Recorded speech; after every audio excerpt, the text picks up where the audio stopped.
শিৱসাগৰ নগৰৰ গাতে লাগি আছে ঐতিহাসিক মেটেকা ঘাট। ফুকন নগৰ মেটেকা ঘাটত দিখৌৰ এই নান্দনিক দৃশ্য সকলোকে মন পুলকিত কৰিব। এবাৰ সকলো আহক, এই মনোৰম দৃশ্য উপভোগ কৰক।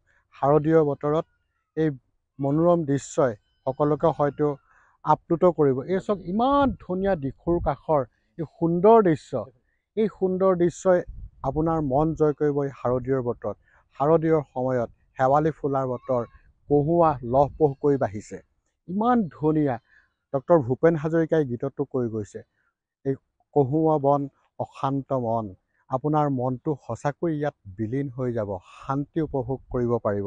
আহকচোন এবাৰ আমাৰ এই সুন্দৰ ঐতিহাসিক মেটেকা ঘাটৰ এই অঞ্চললৈ প্ৰতিজন আহক। এডোখৰ সুন্দৰ পৰ্যটকৰ স্থলীৰূপে পৰিণত হৈছে।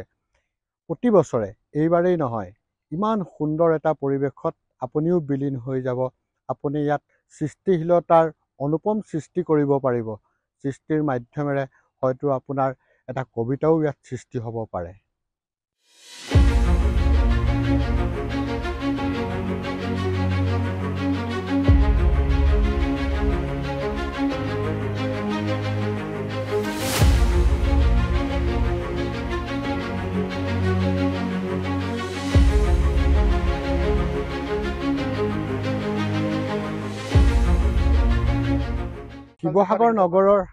শিৱসাগৰ নগৰৰ গাতে লাগি আছে ঐতিহাসিক মেটেকা ঘাট। ফুকন নগৰ মেটেকা ঘাটত দিখৌৰ এই নান্দনিক দৃশ্য সকলোকে মন পুলকিত কৰিব। এবাৰ সকলো আহক, এই মনোৰম দৃশ্য উপভোগ কৰক।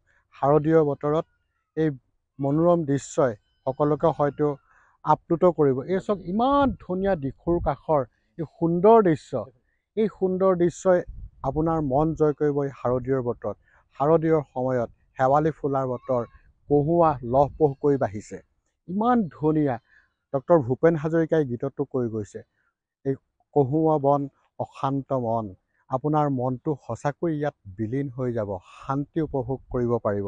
আহকচোন এবাৰ আমাৰ এই সুন্দৰ ঐতিহাসিক মেটেকা ঘাটৰ এই অঞ্চললৈ প্ৰতিজন আহক। এডোখৰ সুন্দৰ পৰ্যটকৰ স্থলীৰূপে পৰিণত হৈছে।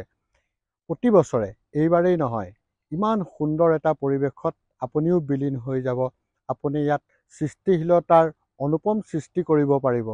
সৃষ্টিৰ মাধ্যমেৰে হয়তো আপোনাৰ এটা কবিতাও ইয়াত সৃষ্টি হ'ব পাৰে।